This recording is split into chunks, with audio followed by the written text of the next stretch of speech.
جب انسان اللہ سے دعا کرتا ہے، حدیث میں آتا ہے نا، جب سورہ فاتحہ ہم پڑھتے ہیں تو اللہ باقاعدہ جواب دیتا ہے۔ جب انسان کہتا ہے کہ ایاک نعبد و ایاک نستعین، تو اللہ تعالیٰ فرشتوں سے کیا کہتا ہے کہ میرا بندہ ایکنالج کرتا ہے کہ میں دعائیں قبول کرتا ہوں، تو اللہ کہتا ہے چل پھر مانگ، کیا مانگنا ہے۔ تو اس کا مطلب کہ اللہ باقاعدہ جواب دیتا ہے۔ اسی طرح جب ایک بندہ اللہ کے سامنے اپنی بے بسی شو کرے گا، انما اشکو بسی و حزنی الی اللہ، حضرت یعقوب کے یہ الفاظ، یہ چھوٹے الفاظ نہیں ہیں کہ میں صرف اپنا غم اور دکھ کس کو سناتا ہوں؟ اللہ کو۔ میں اپنی شکایت کہاں کرتا ہوں؟ صرف اللہ کے ہاں۔ تو یہ بات اللہ کو اتنی پسند ہے کہ اس بندے کا اتنا کانفیڈنس ہے مجھ پہ کہ لوگوں کے پاس جا کے نہیں رو رہا، میرے پاس آ رہا ہے۔ یعنی اس بندے کا اتنا کانفیڈنس ہے مجھ پہ کہ میں اس کے مسئلے حل کر دوں گا۔ تو آپ سوچیں آپ اللہ تعالیٰ کی توحید کو کیسے جو ہے وہ اس پہ ایکٹ کر رہے ہیں۔ حدیث میں آتا ہے کہ جب بندہ دعا کے لیے ہاتھ اٹھاتا ہے، اللہ کے نبی صلی اللہ علیہ وسلم نے فرمایا یور لارڈ از شائے، تمہارا لارڈ شائے ہے۔ جب تم اس کے آگے دعا کے لیے ہاتھ اٹھاتے ہیں تو اللہ تعالیٰ شائے ہوتا ہے کہ میں اس کو ایمپٹی ہینڈ ریٹرن نہ کروں۔ سبحان اللہ، یہ اللہ تعالیٰ، ٹھیک ہے نا۔ تو لیکن بات یہ ہے کہ صرف اللہ، اس لیے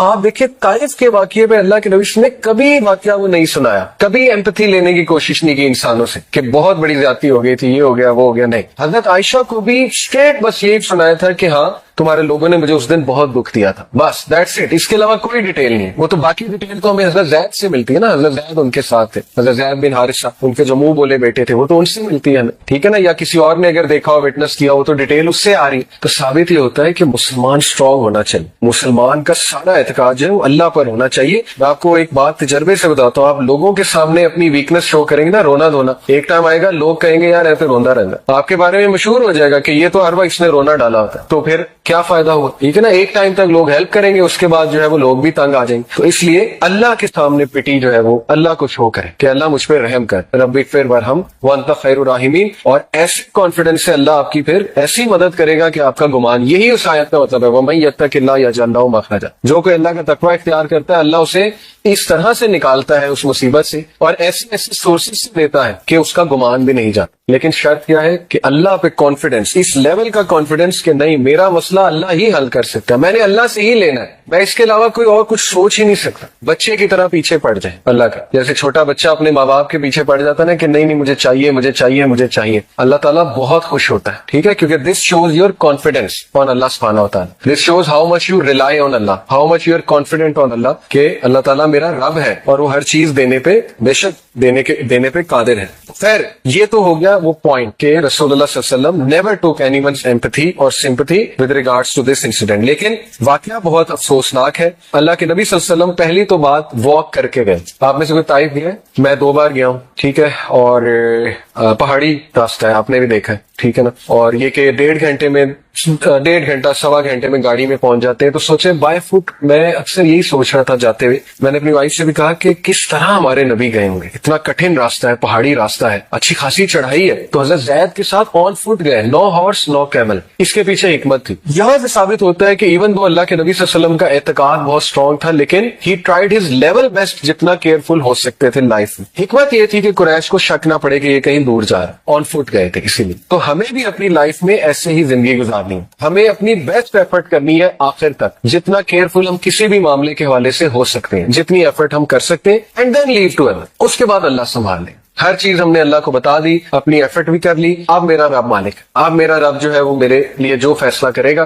اس کو میں قبول بھی کروں گا، لیکن یہ کہ مدد طلب کرتا رہوں گا اپنے رب کی، ٹھیک ہے۔ تو وہ بائی فٹ گئے، اور وجہ کیا تھی طائف کو سلیکٹ کرنے کی؟ یہ 3-4 وجوہات جو ہے وہ بیان کی گئی۔ پہلی وجہ یہ تھی کہ کلوزسٹ سٹی تھی مکہ کے حوالے سے، مکہ کے سب سے قریب طائف تھی، اور یہ کہ ان کے درمیان کانسٹنٹ رائولری اور پیس ٹریٹیز ہوتی رہتی تھی ان 2 میجر سٹیز کے درمیان۔ دوسری وجہ یہ تھی کہ مکہ کے لوگ طائف کے لوگوں کو بہت اچھے سے فیملی بائی فیملی جانتے تھے، یہاں تک کہ روایات میں آتا ہے کہ ایک جو چیف تھا طائف کا، اس کی شادی جو ہے وہ نبی اکرم صلی اللہ علیہ وسلم کی ایک آنٹ کے ساتھ ہوئی تھی، ڈسٹنٹ آنٹ کے ساتھ، یعنی ایک رشتہ داری بھی تھی اللہ کے نبی صلی اللہ علیہ وسلم کی طائف کے علاقے میں جو چیف تھا اس کے حوالے سے۔ تو یہ واقعہ پیش آیا شوال کے مہینے میں، اور یہ وہی مہینہ جب ابو طالب اور حضرت خدیجہ کی وفات ہوتی ہے، اور یہاں سے آپ اندازہ لگا لیں کہ اللہ کے نبی صلی اللہ علیہ وسلم کی great will power and his dedication towards the purpose and his focus کہ اتنے دردناک واقعات ہو گئے زندگی میں لیکن مشن نہیں رک رہا. اسی لیے کہتے ہیں کہ پرپز فل زندگی گزاریں.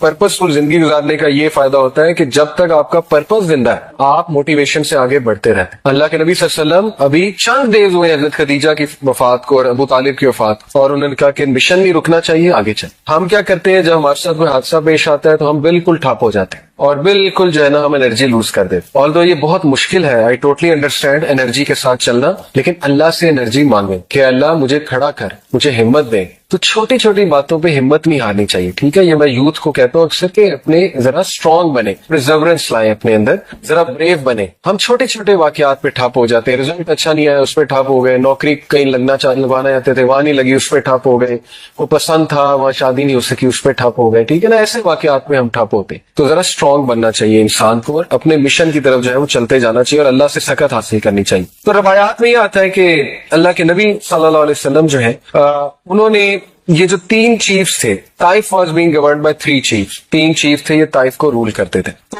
ان تینوں چیف جو ہیں انہوں نے انتہائی سارکیسٹک اور ڈس ریسپیکٹفل آنسرز کیے رسول اللہ صلی اللہ علیہ وسلم. آپ سوچیں ہمارے نبی کو ایسے آنسر دیے جا رہے ہیں, اللہ اکبر. وہ آنسرز کیا تھے؟ اللہ کے نبی صلی اللہ علیہ وسلم نے ان کو اسلام کی طرف بلایا. پہلے نے کہا if Allah had sent you I might as well tear down the curtains of the Kaaba, کہ اگر اللہ نے تجھے بھیجا تو میں تو کعبہ کے کرٹن ہی پھاڑ دوں, یعنی نعوذ باللہ اتنی ڈسریسپیکٹ. دوسرے نے کیا کہا has Allah not found anyone better than you, اللہ اکبر. کیا اللہ کو تجھ سے بہتر کوئی نہیں ملا جو نبی بھیج دیتا؟ اب اس سے مراد اس کی تجھ سے بہتر سے مراد تھی دولت میں اور شہرت میں بہت بہتر, کیونکہ اس کا مائنڈ یہی تھا آ جا کے کہ دولت جس کے پاس ہے وہی اصل میں کامیاب ہے. تیسرے نے کہا میں تجھ سے بات نہیں کر سکتا کیونکہ اگر تم واقعی نبی ہو سارکیزم میں, ٹھیک ہے, طنز میں, اگر تم واقعی نبی ہو تو تم بہت زیادہ ہولی ہو, تم بہت زیادہ مقدس ہو, تو میں تو تم سے بات ہی نہیں کر سکتا.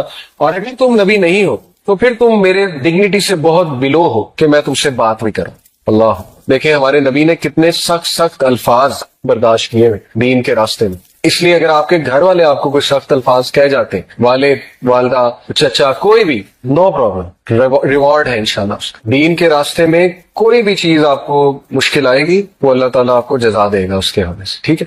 تو اللہ کے نبی صلی اللہ علیہ وسلم نے ان کو سنا, اتنے سخت الفاظ سن لیے فار دا سیک آف اللہ. پھر اللہ کے نبی صلی اللہ علیہ وسلم نے ان سے یہ کہا okay I will leave but please don't tell the Quraysh I came. ہمارے نبی صلی اللہ علیہ وسلم نے ان سے کہا کہ آپ قریش کو نہ بتائیے گا میں یہاں آیا, کیونکہ ظاہر ہے اس سے معاملات بگڑ سکتے. تو اس پہ انہوں نے ایگری کیا تینوں نے کہ ٹھیک ہے ہم قریش کو نہیں بتائیں گے. اب اللہ کے نبی صلی اللہ علیہ وسلم نے ہمت نہیں ہاری, تقریباً 1 ہفتہ طائف میں رہے, روایات میں آتا ہے تقریباً 1 ویک رہے. اور طائف کی وہ گلیاں بھی میں نے دیکھی جہاں ہمارے نبی صلی اللہ علیہ وسلم پہ پتھراؤ ہوا, ان گلیوں سے ابھی تک غم کی سی کیفیت, سیڈنس ٹپکتی ہے. اور میں نے وہ مسجد بھی دیکھی, مسجد عدس, حضرت عدس تھے نا جو غلام تھے جو نبی اکرم صلی اللہ علیہ وسلم کے پاس انگور لے کر آئے تھے, اور اللہ کے نبی صلی اللہ علیہ وسلم نے ان کو دعوت پیش کی تو انہوں نے اسلام قبول کر لیا. کرسچن سلیو تھے,